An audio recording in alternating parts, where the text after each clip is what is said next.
արյունարբու մարդակերը եւ իր մինյոնները հնարած պատերազմի, հնարած պատերազմը ինքը եղել է, բայց իրենք որ դա չեն տոնում, իրենք տոնում են հնարած պատերազմը, որոնք իրենք են հնարել, իրենց պատկերացրած երկրորդ աշխարհամարտը,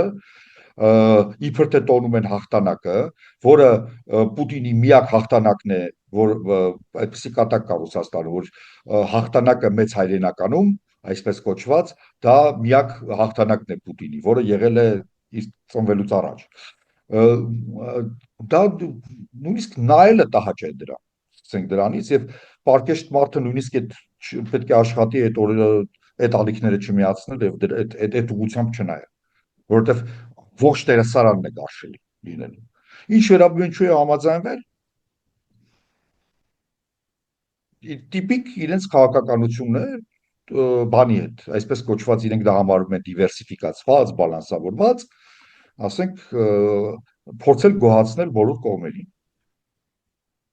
առանց հասկանալու, որ ոչ բոլոր կողմերն են համարժեք։ Այն առումով, որ կան կողմեր, որոնց համար Հայաստանի Հանրապետությունը դա չարիք է,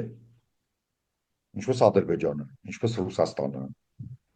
Եվ կան երկրներ, որոնց համար առնվազն Հայաստանի Հանրապետությունը չարիք չի։